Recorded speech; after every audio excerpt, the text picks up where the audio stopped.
Good evening. Thank you for joining us tonight on May 18th, a regular session of the Council for the City of Reading, Ohio. Please join me in the invocation, a prayer, and the Pledge of Allegiance. Our Father, who art in heaven, hallowed be thy name. Thy kingdom come, thy will be done on earth as it is in heaven. Give us this day our daily bread, and forgive us our trespasses, as we forgive those who trespass against us. And lead us not into temptation, but deliver us from evil. Amen. I pledge allegiance to the flag of the United States of America and to the republic for which it stands, one nation under God, indivisible, with liberty and justice for all. May we have the council member roll call, please? Mr. Powell. Here. Mr. Gertz. Here. Mr. Lynn. Here. Mr. Albrecht. Here. Mr. Lindeman. Here. Mr. Fischescher is absent. Mrs. Edichico. Here. Unless there's any objection, Mr. Fischescher will be excused from this evening's meeting. He did let me know, and I'm probably others, that he was going to have a busy evening. So we'll miss him, but he's out.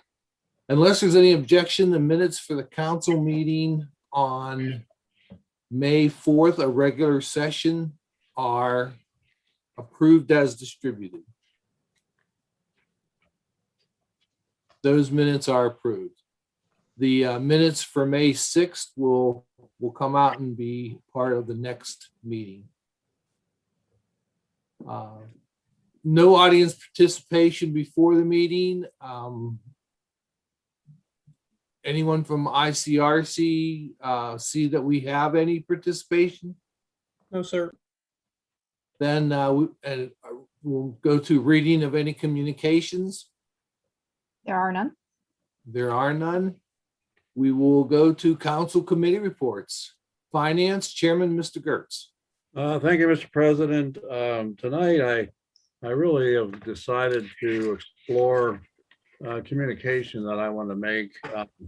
I have not looked at the current reports, and I haven't talked to Sabrina in detail about any of the current status of, but from our last report and what I've looked at from Mel and which we get at the first of the month, I think we're holding our own, doing pretty well. We still got a ways to go. Of course, when you compare it to last year's numbers, which were rather delicate to say the least, put us in a kind of a state of jeopardy. We did get help from various other sources, and but again, as I repeat myself, I mentioned at the last council meeting, I want to thank Mel and Dave and Sabrina for working so hard to get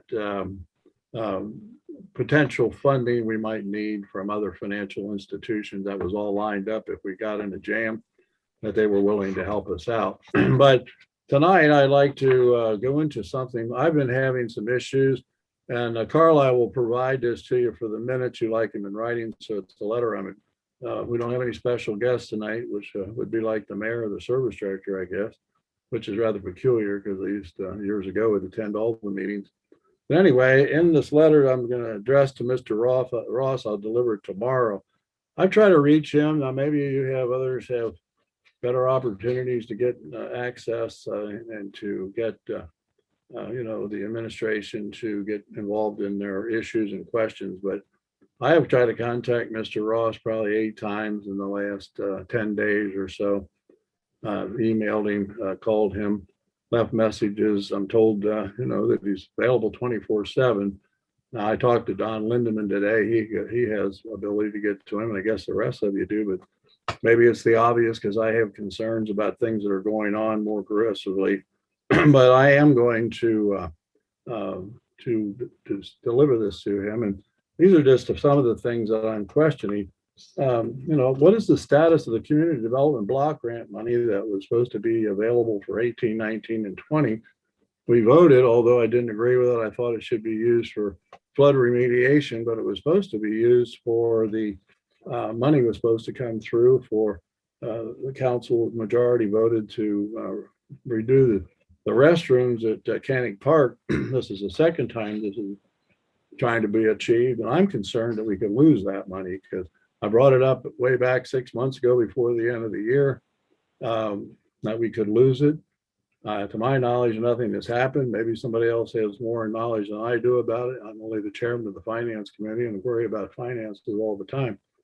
That was one thing. Also, the proposal for 21, 22, 23. I think council, again, I was for flood remediation. I've been working on flood remediation since 1974 when I proposed and got both the Republicans and the Democrats on council when I was service director in 1974 to do the Truman Young study. There's many sewers. Many people do not know that in Benson Street, when we streetscaped that, Denny and I knows it worked with Mark Fitzgerald and Ron Edgerton. There's a 5 foot in diameter sewer that runs down the middle of Benson Street that takes care of tremendous amount of flooding that we pushed that went along with that $1.5 million project. Now, I don't know what the projects are. Somebody said it was supposed to be paving, but I haven't heard anything. Also, I want to know what steps are being taken by the Port Authority, and I'm happy that they acquired the property, and I look for great, it's in my ward, I'm looking for great potential for that to come to fruition. I'm not happy with the way the ingress and egress is on Riesenberg Lane. It went back there, as you're all well aware. I voted against that particular method. I wanted to build a bridge and take it over to Shepherd Lane and go through, which is, the property that the paving company owns now. But nevertheless, that place is an accident waiting to happen, and it's an attractive nuisance. I've been back there, and I haven't been back there in the last week or 10 days. It's an accumulation of a lot of mess, a lot of accumulations of junk vehicles. It's an accumulation of a building that's in very great disrepair. A person could be accosted, taken back into that building and taken advantage of, and no one would ever know. I don't know what steps are being taken by the administration. I think it should be fenced. I brought this up in the past. And even though they're building this pipeline, I am upset that we aren't doing more to secure that property and to clean it up. Now, granted, I am hoping that that property will be very profitable for our income base. I was unhappy that the school board held a knife at our throat to see to it that they would go along with the ideas of the tax incentive program that we wanted to produce. But nevertheless, it does seem that it could come to fruition. I know Linda Fitzgerald. I worked with Linda Fitzgerald. I hired Linda Fitzgerald back many years ago in the 1980s to be our economic development director. And I think she's been doing a pretty good job all in all. She's lived through Democrat administrations and Republican administrations, but I can't overlook that this is in my ward, and the Port Authority needs to take aggressive action to protect our citizenry and that property. I have no record of any kind of certification from the Budget Commission. We passed at the last minute a permanent appropriation. I brought it up 3 or 4 months ago to Mr. Ross on many occasions. We didn't have the certification yet from the Budget Commission, but I have not yet seen the actual certification for 2021. You have to understand, you cannot appropriate more money than the Budget Commission certifies. So I'm told that we're okay, but I haven't seen the documentation, and I am not going to pick on Sabrina. She provided me last year's documentation, and maybe I'm stealing thunder. She'll have something here later tonight to tell us, but I'd like to see that. I'd like to know about these grants from Duke that was been paid to us. There's been grants for some kind of an athletic committee. I know Tom works on that, and he's still sitting on it, but as a choice of not seeking re-election this fall, somebody else was going to be put in that position. And I'd like to know what the amounts are that was given by Duke for this. I'd like to know how that was spent without an approval of council through an appropriation. It was put into the FEMA fund, which didn't belong there, and taken out of the FEMA fund without council's action. Now you might say, well, they made a grant and therefore the administration has a right to spend it. Well, I'll be real blunt. If Planned Parenthood gave us a $100,000 grant to provide abortions, I would never support that because I am absolutely pro-life. So you can vote against me or whatever you want because of my positions. I've been that. My particular personality has been I stand where I stand. If you don't like it, I can't help it. That's where I stand. So I'd like to know how these monies are being spent. There was a settlement up on Benson Street for $10,000. I don't know that we had a right to do that. And to this day, we still have a curb that I wish Alita had gotten that job because he did a great job finishing up the top of the hill when we granted that contract to them. And I'm glad he got the contract for Third Ridge Drive. I'm concerned about some issues, but at least a young man that not a young man anymore. He was a young man when I worked with him, I guess 30 years ago, but he does wonderful work. But I like to know about these grants. I'd also like to know what the amount of the easements that we have been paid for by Duke. I think it's rather peculiar. And that's another thing I want as part of my list is when are they going to finally do something about getting this stuff out of the middle of Market Street? Give us a timetable. My constituents living down here now, it's up on 3rd Street. I mean, make it more obvious, put a newsletter out, make it clear of what the timetables are in these things. You live down here, I kid you guys that live up in Boardwalk and Park Place, you don't have to worry about those things, but I'm trying to get around town, get to the drugstore, go down to my brother's pony cake.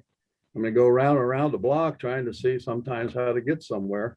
I think we ought to at least have somebody come in and tell us more aggressively what these timetables are gonna be. And that I was against accepting, I think it was $220,000 for the easements, because I was hoping that we could force them that this would not be a quick take. I never did pursue it with Dave Stevenson aggressively, but it's peculiar to me that we could not get a restraining order against them to run this thing through our town, and it hasn't been decided by the Supreme Court whether they can even do it. Somebody knows something, why would you spend millions of dollars if you're Duke running this through our town if you don't have some kind of inside knowledge? And that makes me suspicious. Maybe I'm just a conspiracy theorist, but it bothers me, and I'm not going to be a hypocrite about it. I'm concerned about when is this metropolitan sewer going to be completed? It's supposed to be running from Gall Terrace down through now West Street. I hope this was considered when they ran the pipe up West Street through the where the stadium is and the swimming pool, and when is that going to be? That we talked about this a year ago. I don't know what the timetable is. I don't know whether we got the money for the easements for that. They're supposed to pay us.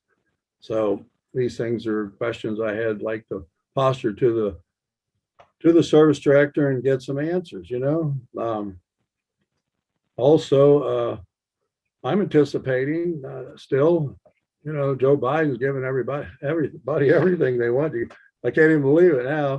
I feel sorry for the people who already got their shots because now you can't get in the contest to get $1 million by going out and getting your vaccine now. So I'm sure people had already gotten it. Maybe they'll go get a second one so they can get their name in to win the $1 million.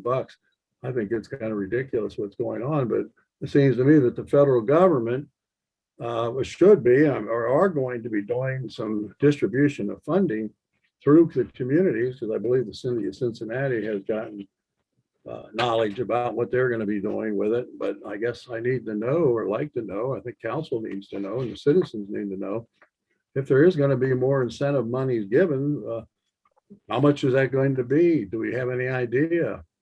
What's the recommendation from the administration of how it's to be spent? How do we feel as a council how it should be spent? I think these are things that need to be questioned. I don't seem to get anywhere in trying to get these questions or things to be answered. I'd like to know if it's true that when they're building this new ball diamond up in Hilltop Park area or Hilltop School area, I'm told that they're not even putting restrooms in the facility. Now, we do have a restroom at our Hilltop Park, but I don't know if that's going to be adequate to accommodate what's going to be going on if they build these 2 other ball diamonds up there. I don't know if that's accurate. I'd like to know those kind of facts.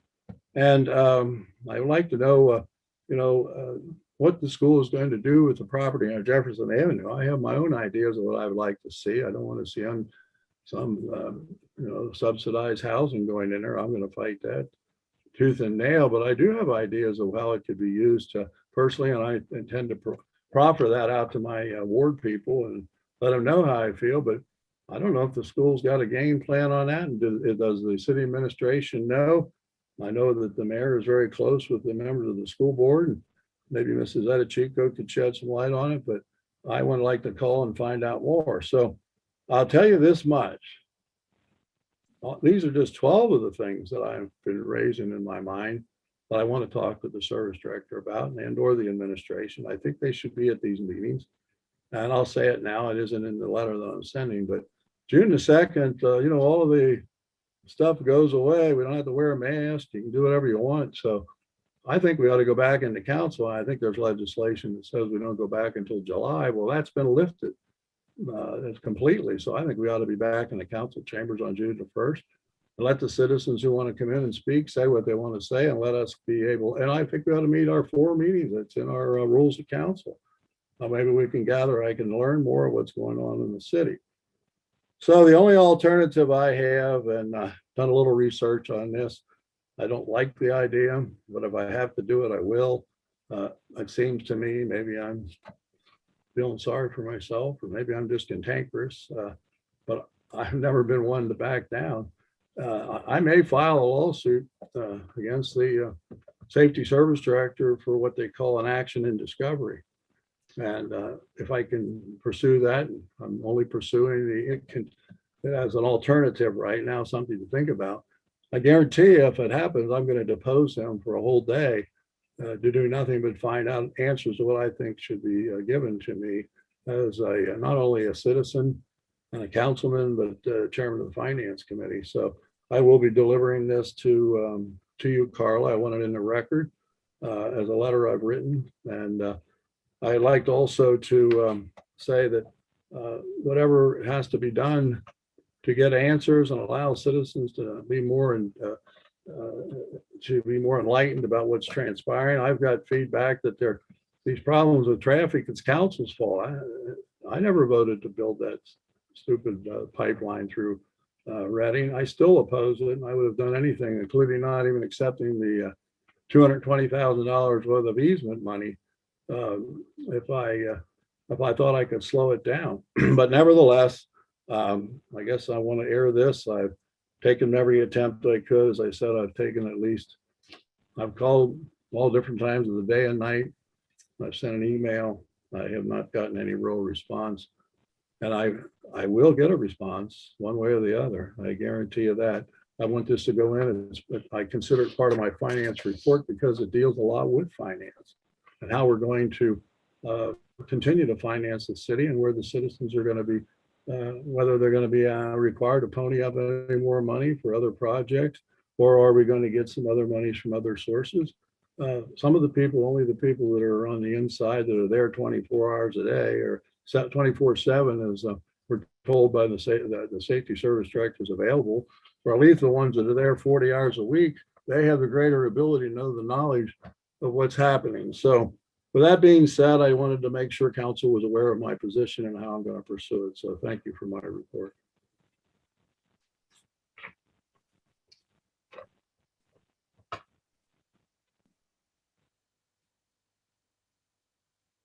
Any comments from the other council member? Any questions from Mr. Gertz? I do have a comment to make. Go ahead. And this is just kind of a general statement as to the lack of attendance by the mayor and also the safety service director. Why they no longer attend the meetings, in my opinion, is the lack of respect that they were shown when they would show up. And I will state that an apology would probably go a long way to rectifying that. And that's really all that I have to say about the matter. Here, I'll second that. Also, a couple of these things that were mentioned, we have talked about. For one, I know the MSD project. I don't have it in front of me, my notes from a meeting, I believe last month, where Patrick talked about that beginning in August. And the pipeline, of course, I think kind of pushed that back, but he has been in contact with them. So he has talked about some of this when he's been in the meetings. I know we've talked about the community block grant money and bathrooms at Canning Park and that project getting started. So I feel like a lot of this has been kind of repeated unnecessarily. Any other comments or questions?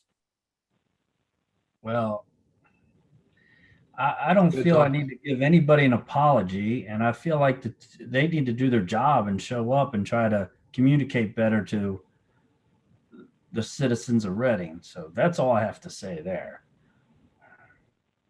Okay. Mr. Lindeman. I think anybody that's been vaccinated is eligible to put their name in the pot or the whatever, Tony, to get be awarded $1 million so that we can use it at Reading Parks. Would be nice. But I think anybody that's been vaccinated is eligible. And yeah, I agree with Tom. Sorry if people were offended, but there's only 7 people here on council. There's a whole city that would like to hear some of this information as well. That's all. I mean, the mayor basically called us non-Christians and all this other stuff. Maybe he owes us an apology. That's all I have to say. The lack of respect was going both ways, Tom. So apologies will go both ways, and it would go a long way. I'd like to respond to that, Dave. I don't agree that we've been rude or I don't think there's an apology noted either way. I don't understand it, frankly. I mean, I served as mayor for 12 years and I had a totally opposition council probably 90% of the time. And, I still showed up. I was told I wasn't supposed to be allowed to speak. I mean, sometimes you got to grow up and just say, okay, you got to take it by the bull by the horns. I mean, there were times that Bud Emlinger and Avery Prophet were chastised. I remember when they came to a New Year's Day opposition council, and they were going to create a charter community. Tim Burke was their attorney, unannounced to any of us that this was going to happen. I don't agree with you, but that's fine. I don't have any problem. I disagree with what's happening. I think that you show up, if you take your beating, you take your beating. I've never think I've been rude, but I'm not going to back down. And I think I need answers. So I don't. But that's your opinion, and you're entitled to it. And that's what we all are here to have a right to say what we want and have an opinion.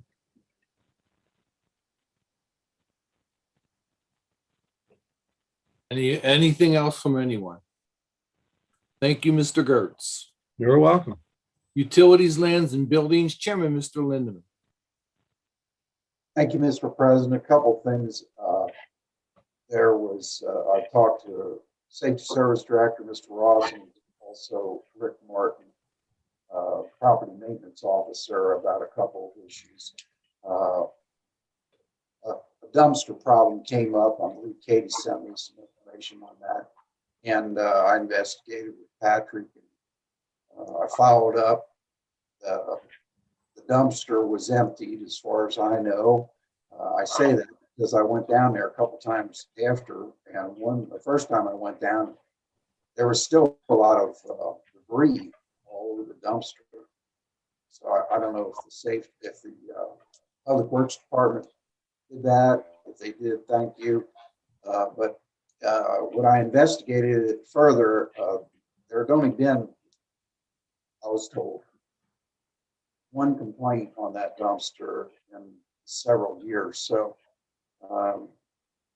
you have a 4 or 6 unit apartment building, people move out, and sometimes they take advantage of your dumpster by just throwing everything that they don't anymore in it.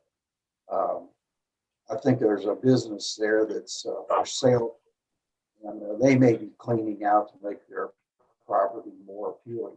I don't know, but I'm just saying that there are circumstances sometimes when these dumpsters get overloaded, and I drove around through the alleys and around the businesses to look to see, and I would give businesses an excellent mark as far as their dumpsters are concerned. If I'm wrong, tell me where they are, but for the most part, they're closed and they're pretty well neat and tidy. So the other thing is that I had some people to try to find out if some repairs are going to be made on their properties after Duke leaves. Some drains that were cut out and need to be put back in so that they can drain properly. I actually talked to Mr. Ross about that today, and they had some issues with one of the contractors that was doing that sort of thing, and they have changed now to Atleta, and you've seen Atleta's work, so I'm glad to hear that. I'm sure that they'll do a great job. Kind of along those lines,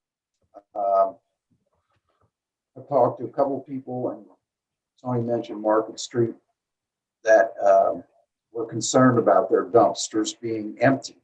And one particular place, Duke actually came out and emptied the dumpster twice. I think, we all have our feelings about this pipeline, and most of them are negative.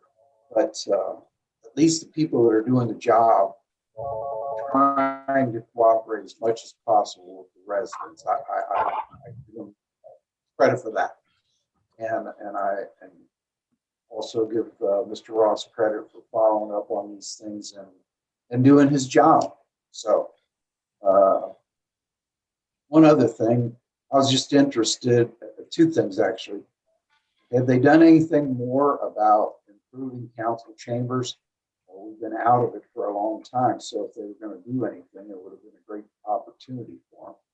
The other thing I was going to ask you, Mr. Powell, since he is doing work up there with surveying school property, has there been any more action on the polls, or is that they just kind of put it on hold waiting for school to end? I have no knowledge as to what's going on with the polls. I thought since you were surveying it, maybe you would have some information. But thank you. And that's all I have, Chris. Okay. Unless anybody has a question. Yeah, any questions for Mr. Lindeman? The only comment I would make, I agree with Don. I've had opportunities to work with Rick Martin, who's the housing code officer, and I too have been going through the alleys, and Don brought up a place on Gall Terrace, and I've talked to the fire chief about that. And I know he has too, and I compliment you for pursuing it. And that's one of the problems I think we have sometimes, not so much with these dumpsters and that, but our building department, I think, really needs to be given a lot of attention to revamping it and doing something with it so that they can act more rapidly in solving problems. There's a house on Furman Road that's been condemned, I don't know how long, a year now. And I think Dave is well aware of it. We both are concerned it was going to collapse. And I don't know what we need to do to change the laws to fix that kind of a problem, but I think that ought to be paramount to us. And I do compliment other city employees that are doing their job. I don't want that to be misread by my statement that I made earlier. I have good rapport with almost every city employee. Matter of fact, recently contacted the police department. A new resident moved into apartment building next door with, I don't know how many, 4 or 5 cars, and they did it in a very professional way. And I got to talk to him, and I appreciate their work that they've done. So it isn't my attention wasn't directed to the employees in that regard to the city. I want that to be made clear. All right, thank you, Mr. Lindeman, for your report. Zoning, planning, and environment. Chairman, Mr. Powell. Thank you, Chris. I made contact with the building department again last week about a zoning matter on Clark Road. I will continue to follow up on the matter until the issue is resolved based on what our zoning ordinance states. And that's all that I have this evening. Okay, any questions for Mr. Powell? Thank you, Mr. Powell.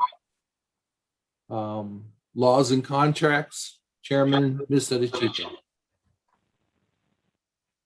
Thanks, Chris. I have a long report tonight. I'll try to get through it pretty fast. I held a Laws and Contracts Committee meeting on Tuesday, May 11th. We had a productive meeting and worked on the wording for the rental registration form and the ordinance. I passed the information along to Dave Stevenson for his review and to get all the legal wording sorted out. I posted about the meeting on my council Facebook page, and I wanted to take this time to answer some of the questions that have been asked about what we're talking about doing. First question, why doesn't the city just get this information from the tax department or Hamilton County auditor? Well, the tax department by law is not allowed to release any of the information they collect. This is not a city enacted law. This is the IRS. And we cannot override this or pass an ordinance to do so. Our tax department cannot share any information with any other city department. As for the Hamilton County auditor, that would be a great idea in theory, except that as Mr. Powell and I were going through the list of the auditor, we found a lot of properties that were missing or had incorrect information. Also, the information that is provided by the county is very vague. It might have a mortgage company or a bank or a shell company listed as the owner.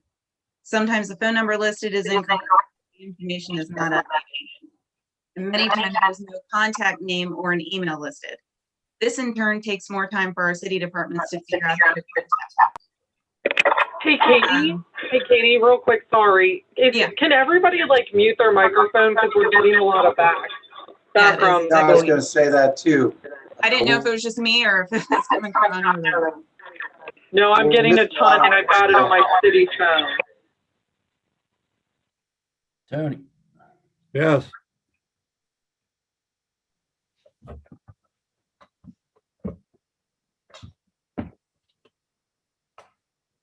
Okay. No, it's still echoing. Okay.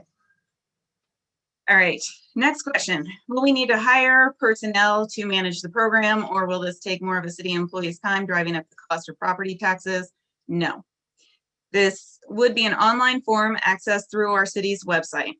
City employees, if need be, could go in through the back end of the website and export the list to a spreadsheet or search for a property. This is similar to the website that I use for my job, where if someone buys a ticket and there's an issue, I can export the file and search for it. It only takes me a minute or two, if that, to do so. This would allow our city departments a more streamlined way to search for a property and or its owner or the owner's contact information. As far as additional costs go, I actually see this as being a way for the city to save money, as we won't be spending extra manpower and hours searching for property owners, and it will be a centralized place to search. Also, being able to reach owners would take responsibility off the city, as there are properties for which we can't find the owner, and instead of spending the extra time jumping through hoops to find them, the city will end up cutting the grass just to keep the property looking decent for the neighbors. This uses resources that the city that could be spent elsewhere. Why not just make a list of properties as complaints come in? That would pretty much defeat the purpose.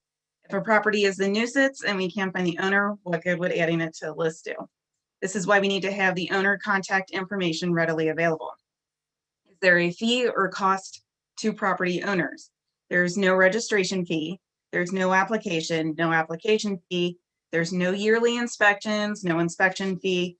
Other communities require property owners to complete an application.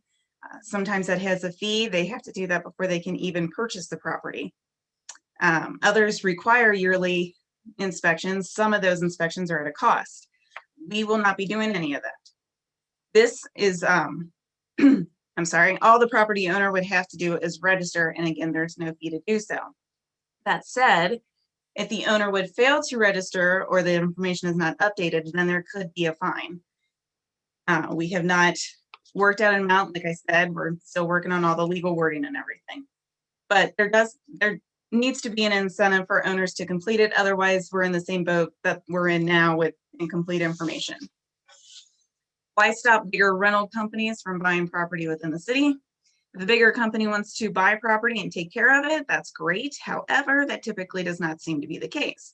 As I've mentioned here before, there's a house in Eagleview that's owned by one of these companies that had mold growing up the walls and foundation problems. And the company was alerted to these issues. They brushed it off. They didn't care and said that they would find somebody to rent it anyways. This is unsafe for renters.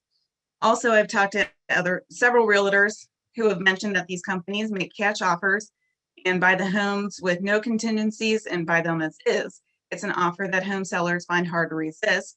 And unfortunately, when we have families who are looking to buy in Reading, they have their offers rejected because of this. Many times these homes will end up falling into disrepair or sit empty for some time. Why should we pass an ordinance requiring property owners to fill out a registration if many don't do so with Hamilton County? Well, just because people choose not to follow laws doesn't mean they don't matter. And again, Hamilton County is a separate entity, and this would be used just within the city of Reading. Owning any type of property comes with responsibility. And if you want to own rental property in Reading, then this would just be part of that responsibility. Property maintenance and problem and nuisance properties are the #1 issue that people contact me about. So really, it's very simple. Just an easy way for city departments to find and contact owners of properties if need be. That's it. And again, there's no yearly inspections required. Just a quick form for owners to complete. It would be a simplified version of what we have in our city's master plan. Responsible property owners shouldn't have any issues with this. And that's all I have for my report, but I do have something that I want to bring up for new business.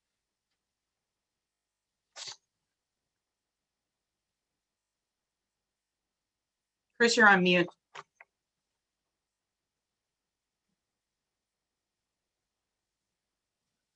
Yeah, we were all on mute, I guess. Any questions for Ms. Edichico?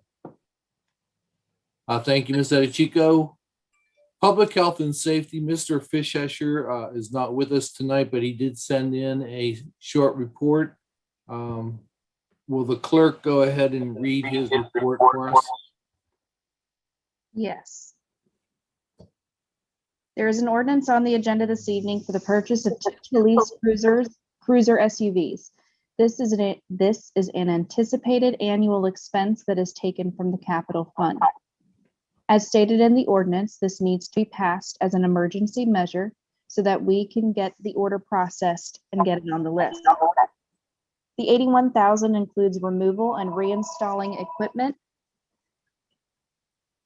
and the lettering and striping. Passage this evening would be greatly appreciated. This week is National EMS Week. Every year, 1 week is set aside to thank our Life Squad members for their service. I would like to thank all of Reading's fire EMS personnel for the outstanding job they do every day of the year. The citizens of Reading are fortunate to have such a dedicated and professional group of people. And that's his report.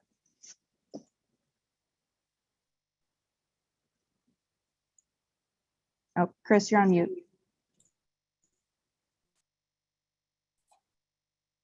Thank you for reading that for us. We will go to Service Chairman, Mr. Albrecht. So now you're on mute, Mr. Albrecht. There you go. Thank you, Mr. President.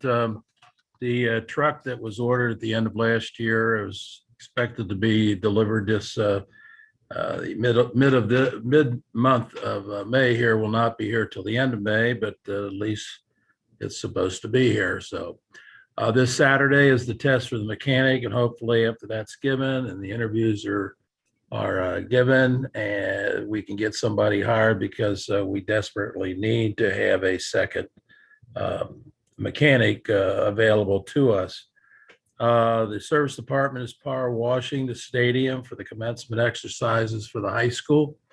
They're also beginning to do the street painting and striping that they usually do at this time of the year. And finally, I was happy to hear that there has been some discussion about trying to find some money to purchase the mini backhoe or the mini excavator that we were talking about before. So hopefully we can find some fruitfulness in there. And that's it for tonight. Any questions for Mr. Albrecht? Thank you, Mr. Albrink, and Recreation Chairman, Mr. Lynn. Thank you very much. My report is also short. Pool signups have been very busy the last 2 Saturdays. We still have one more Saturday to sign up between 10 and noon at the field house. You can also sign up at City Hall during business hours.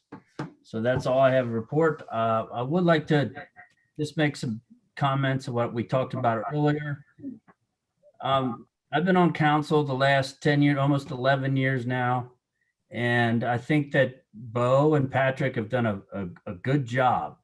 But I feel that this last year, they've not done well in communicating with the citizens. And I think that's because they don't communicate well with the council. Now, they can blame us, but I think they should be here and answer questions. And it should be a civil meeting. So, but again, I do think they've done a great job. And I'm proud of the work that both of them put into Reading. But I think especially this COVID year, it was an important time for them to be present and to talk to us and to talk to the citizens on this forum. So that's all I have to say. Any questions or comments from Mr. Lynn? Thank you, Mr. Lynn. Any new business? Katie, was your new business got to do with committees and stuff? Yes. Go ahead. At the last meeting we had, Randy had brought up an ordinance about our council meetings, and I did look that up.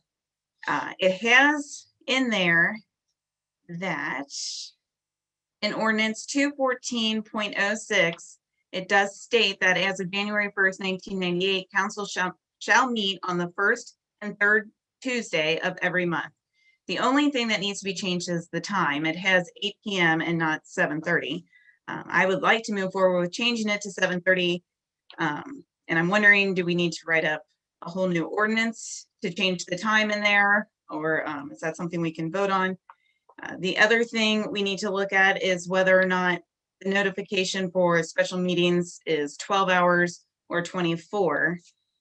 Again, in section 214.06, the ordinance says 24, but I had been told that that had changed to 12. So I'm not sure on that. And if that's something else that we need to change in there, if we want to change that. I personally like meeting twice a month. I think we seem to get a lot more done and we're more focused. I would like to keep the this schedule this way, especially as someone with kids. It is a lot more accommodating, but I do think that we seem to stay focused, and we can always call a special meeting if need be. So unfortunately, Randy's not here. We did talk about this. So that's all I have for new business. And then just wondering if we need to do an ordinance to change in this section where it says 8 p.m. to 7:30.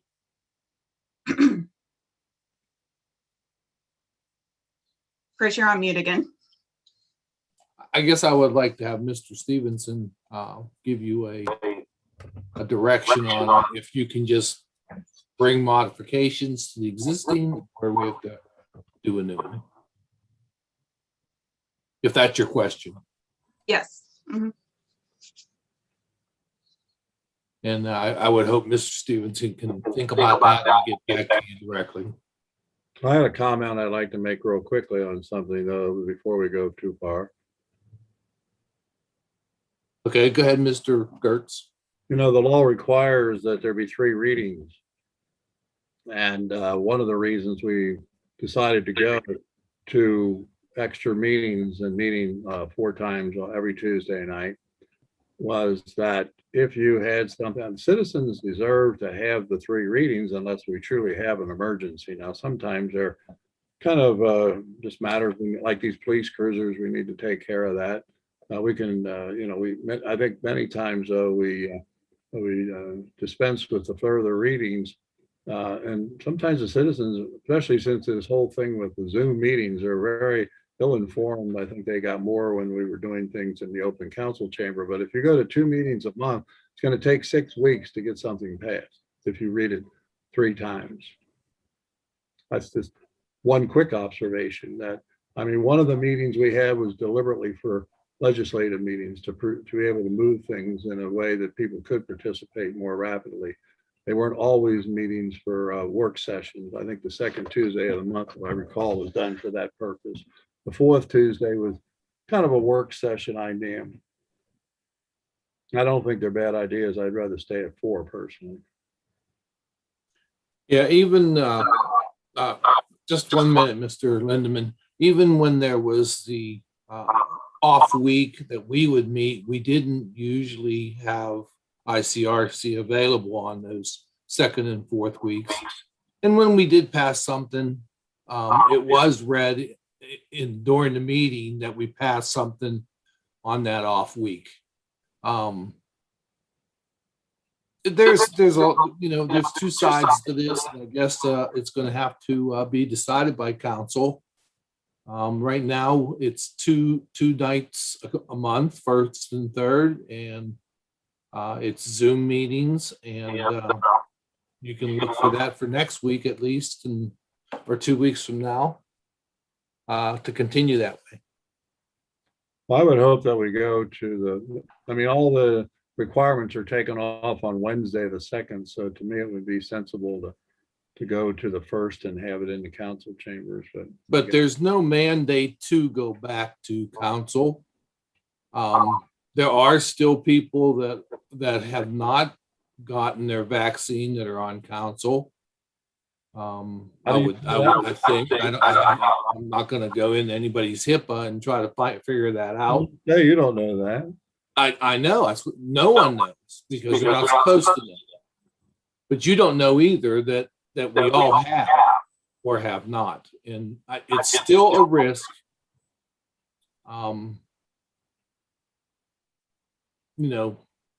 Wearing masks are going to stay with us for a while still. It's not going to go away. They can mandate that you don't have to wear one, but if you're smart, you're still going to wear one. I wouldn't say that. Well, that's your opinion. Everybody's opinion, Chris. Yeah, it's your opinion. I know, but you're saying everybody should wear one. I don't agree with that. I didn't say everyone should wear one. I said if they're smart, they should. Well, then you're saying if they don't wear one, they're stupid, huh? If at this time the risk is too high, not to. Mr. Lindeman. I just had a couple things. One, Katie would certainly appreciate it if you do that 12 hours or 24 hours. The last time I had an emergency meeting, I was told that it was only needed to have 12-hour notification.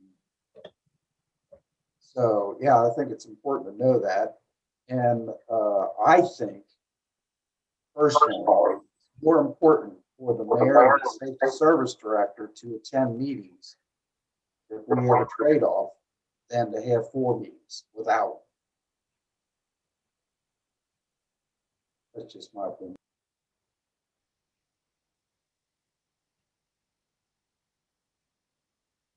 Chris, you're on mute.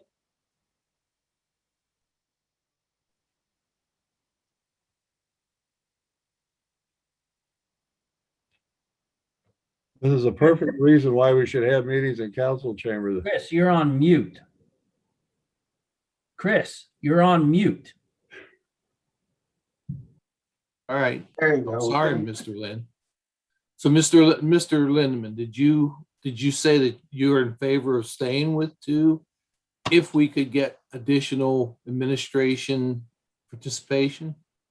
I'm just saying I think it's more important to have the mayor be able to answer questions and Patrick to be able to answer questions than to have 4 meetings with 10 people that can't answer the questions.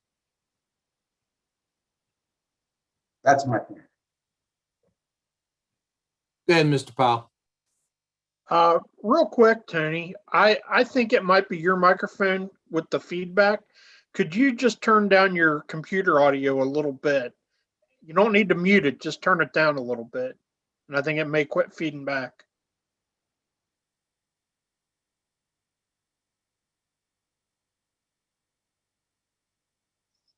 I can't find it, David, but I'll try. Okay.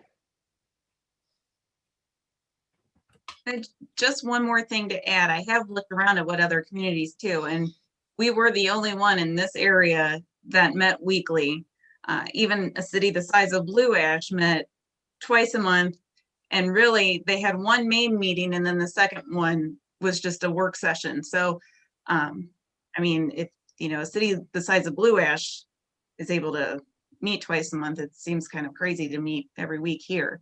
But again, I'm interested in everybody's opinions on this matter. I do know that Randy, I don't want to speak for him, but we talked about this, and he mentioned that he's in favor of the first and third Tuesday. So again, yeah, I'd like to know what everyone else thinks. Told me the same thing. He said that he felt like more business was taken care of when we have just the 2 meetings than if we have 4. I mean, it doesn't really make sense to say that, but he thinks we're more productive than the 2 meetings. Okay, I mean, that's his perspective, and Randy does do a lot and adds a lot to his reports. So that's coming from him. I'm going to go to Mr. Albrecht at this time.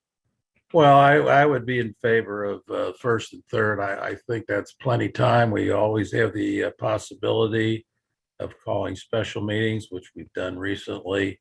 You know, we need to keep ourselves focused at these meetings and get the job done and not be going on and arguing with each other and et cetera. But I think first and third is adequate, but we certainly have the ability to have more if we need them.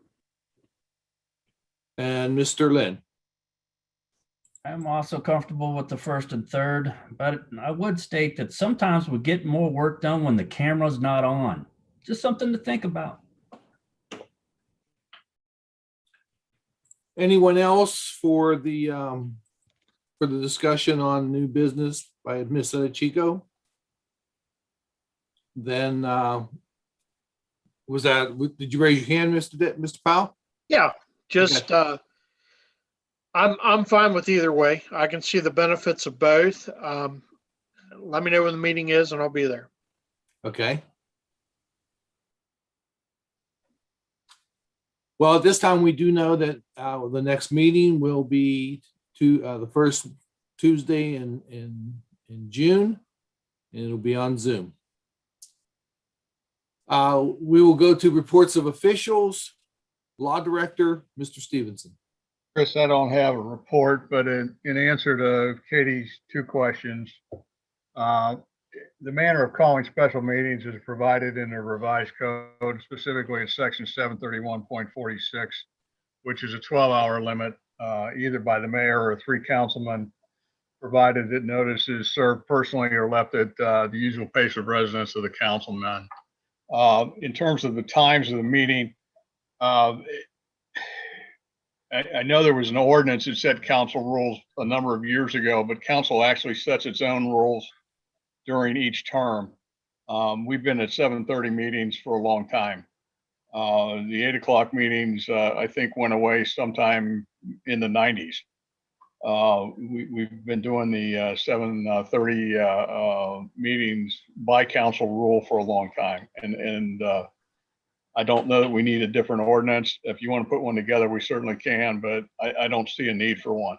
Council rules provide when the meetings are. That's the answer to those questions. And lastly, I would like to thank Mr. Gertz's deputies for all the fine work that they do. I know they've had a busy couple of weeks and they were able to help me get through my taxes. I decided to let them do it several years ago when they kept sending me amended returns. So they do my taxes and they do a great job, Mel, and I think you should be proud of them. I certainly am. Been working with them many years. That's all I have. They did my taxes as well. For some reason, I kept getting them wrong. They kept telling me I had to pay more. So, Hey, Dave. yeah. I don't want to get into the details, obviously. Where do we stand on the litigation that we have with a particular employee? Has that been paid out? I don't know. He's back to work, Tony. I do know that. I don't know what the status on his payments are. Okay. That's another question I was trying to pursue for the finance committee. I know he's back to work because he answered the phone when I called the other day. Yeah, I did too. I talked to him. Not about this. Tony, it was my understanding that it was part of the police budget. Since they didn't pay him, they saved that money to pay him. So my understanding was that it was all, it should be all taken care of. Tom, it doesn't work that way though. At the end of the year, the whole appropriation is reconciled. There's no carryover of any money like that. There's no money been put in a pot to protect for that. That's just part of this year's. Somewhere it should be put, if it was settled this year and it's going to be paid out in 21, then it has to be appropriated in 21. It needs to be put back into the police appropriation. It's the end of the year, whatever when they reconcile, there's nothing. That's where even the attorney was unaware of that fact. That it doesn't work that way. It all gets reconciled at the end of the year. And then whenever the debt is paid, then and I would like to see it as a line item in there, and not just, but maybe that's great. They did some things and cut the cost, but that meant we got less service during that period. I didn't think that was a valuable idea. So, but I don't think that's correct, Tom. I don't mean to be argumentative. You know me, I get along with everybody.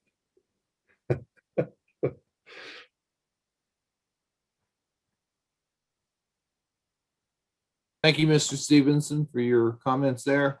We will go to the treasurer, Mr. Gertz. Thanks, Chris. Hey, I'm sorry I missed the May 4th meeting. That was the primary election, and I was extremely busy that evening.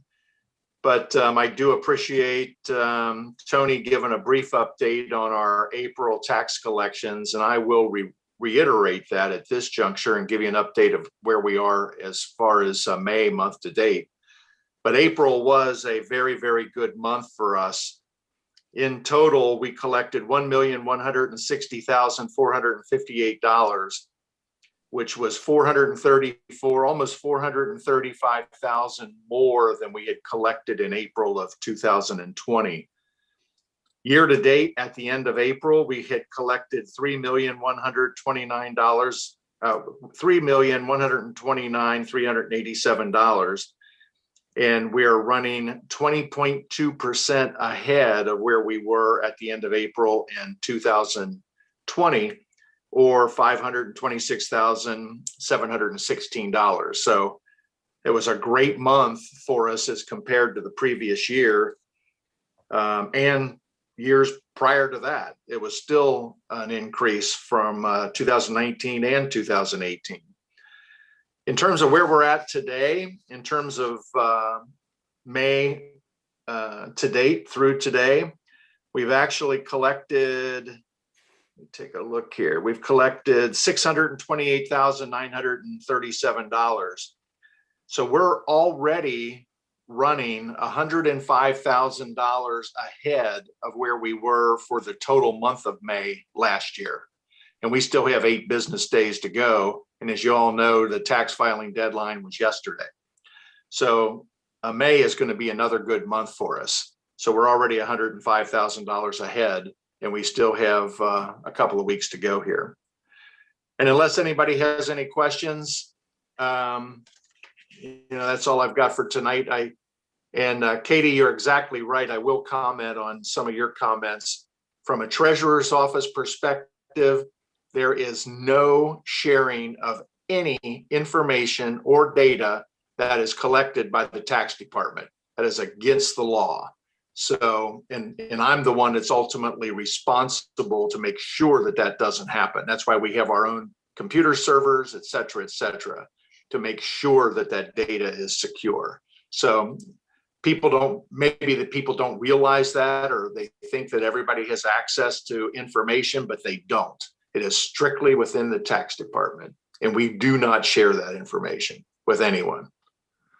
The only thing you see is reports like I give on a monthly basis. That's all I've got for tonight, unless anybody has any questions.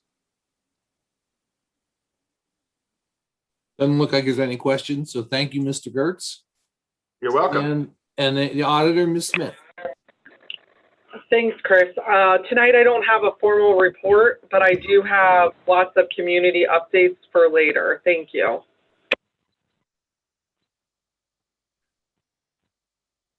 Okay, reading of any resolutions?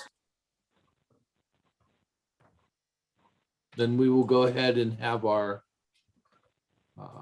first ordinance. We do have a resolution. Oh, we do have one? Yes. Go ahead, read that resolution. The following final resolution enacted by the city of Reading, Ohio, hereinafter referred to as the Legislative Authority Local Public Agency, or LPA, in the matter of the stated described project. That's just the first line out. I don't know if you want me to read anything more. I don't think so. This is an older in fact, I would like to have Ms. Smith say anything more about this that she needs to have done for this. Yeah. So thanks, Chris. I got pulled into this through ODOT for Ben Miller. With Patrick's help, he's the one that kind of scripted the ordinance or the resolution, I'm sorry, based upon paperwork that they kind of pass on through. So the important part to know about this is I have to cut a check by tomorrow morning so Ben Miller can, come down so we can be put in our placeholder for this project to happen.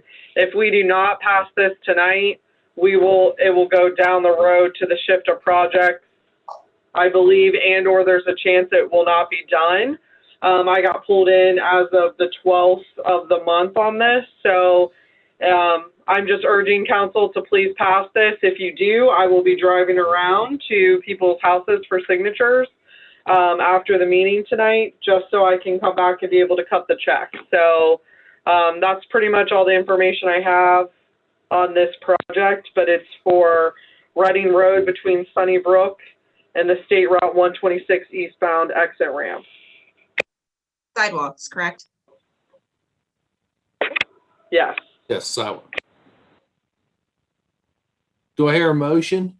I had a quick question. I don't know ahead. if anybody can answer it. It's the same old story. I was curious that when I read through it, I think it also talked about curb cuts, and I wanted to make sure. Now, the amount of money I anticipate, the $5,400 and what is it, $38 is, I think, quite a bargain for us, and I want to see this get passed. But I am worried about sometimes whether we review the number of curb cuts that should be taken or not taken. Sometimes there are too many curb cuts. I think this runs down through an area where there were a lot more curb cuts. It creates more difficulty for the traffic flow. And secondly, this is a part of the overall streetscape project that Vivian Yambe did for us about 20 years ago. Now it's the farthest one down. I'm curious if there's been any review of the streetscape plan that still sits here at the city. We've only completed 1/4 of that total streetscape project. I'm hoping once maybe Sabrina will enlighten me on this. I think that gets paid off either next year or on the 23rd, 2023. I'm not sure which, but I would like to see us pursue additional streetscape improvements. Now, I don't know whether council will decide to do this when this is at the far end of town, but I don't know if there was any consideration, since they're putting all this new sidewalk in, whether anybody at least looked at the streetscape plan that exists for the city. And I think it would have been beneficial. And of course, there's no one here to tell me that. So I don't know what else to do but go forward and hope that that's explored. I'll make a motion to suspend the rule. Second.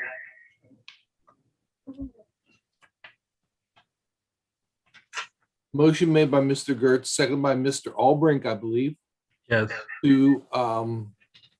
To suspend the rule, it requires a second and third reading for this resolution. Roll call.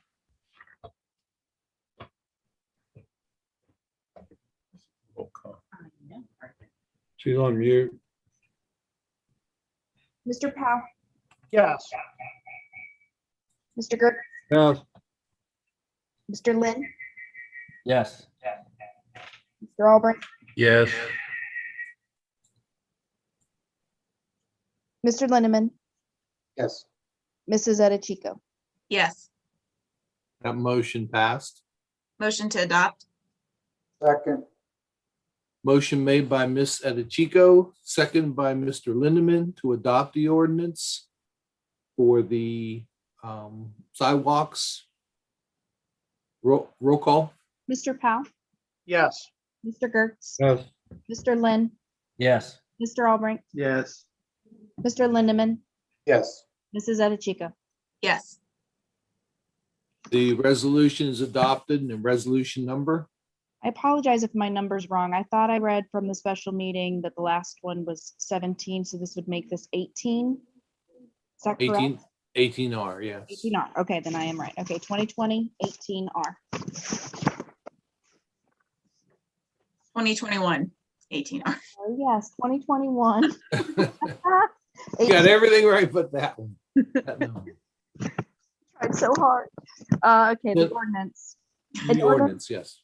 An ordinance authorizing the Safety Service Director to purchase 2 police vehicles through the State Cooperative Purchasing Program and declaring an emergency. I make a motion. motion to suspend rules, Second. Motion made by Mr. Lindeman, seconded by Mr. Lynn to suspend the rule that requires a second and third reading. Roll call? Mr. Powell, Yes. Mr. Gertz, Yes. Mr. Lynn, Yes. Mr. Albrecht, Yes. Mr. Lindeman, yes, Mr. or Mrs. Edichico. Yes. Motion passed. Motion to to adopt. adopt, Second.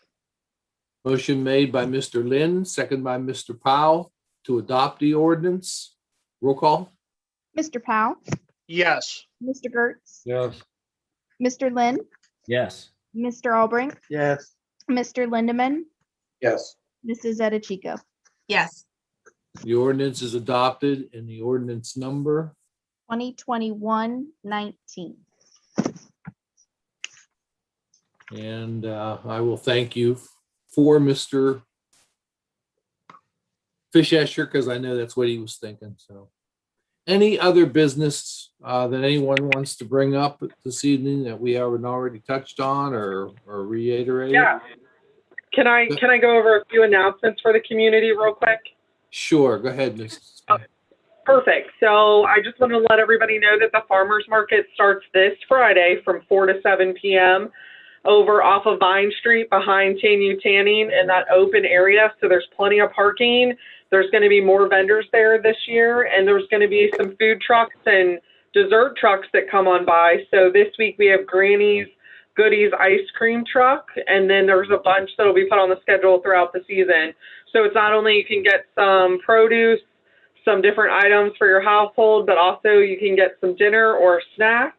And then also from Pat Ormond, who is kind of one of the helpers with Walking with a Purpose, the top waste and recycling executive for the city of Cincinnati, and her name is Sue Magnus, just joined our Walking with a Purpose group. So if you're uncertain of what Walking with a Purpose is, it's a campaign to kind of take care of litter and other items in our community. And we use a Sign Up Genius platform to be able to adopt different streets. So a lot of times people ask like, hey, why should I pick up that litter? And, you know, sometimes there's just not that straight good answer. They didn't litter, you didn't do it. But that's why you're Walking with a Purpose, to make our community better. So if anybody is not online and would love to be signed up for a street or part of a street, you can always give me a call at City Hall at 513-733-4879, and that's my direct line. And we just also have a lot of projects going on with We Thrive and kind of partnering with the city for a lot of different initiatives. And thank you for everyone that's already planted your Adopt-A-Pot in the community. We got all of them adopted, plus some of the mulch areas at the parks. So that is awesome. And people are still planting their pots because I know we had a little bit of a freeze arena and some of our green thumbs, you know, wanted to wait a little more and doctor their plants inside. So lots of good community spirit going on, getting ready to go into, it's already partially through May, getting ready for that Memorial Day festival. So lots of great things. That's all for me, Chris. Thanks. Thank you, Ms. Smith. Anyone else with any other business? I'd like to compliment Sabrina and that group. I have seen big improvement. Mr. and Mrs. Orman have been doing that for several years, and I give Pat and his wife great credit. They live all the way up in Maplewood, and they come down and do these things. So great job, Sabrina. Thank you for doing it. A lot of shaking heads there. Everyone's agreeing. Anyone else on other business? Then our next meeting will be 2 weeks from now, and that is June 1st at 7:30. And this meeting is adjourned. Thank you. Thanks, Chris. Thank you. Good night.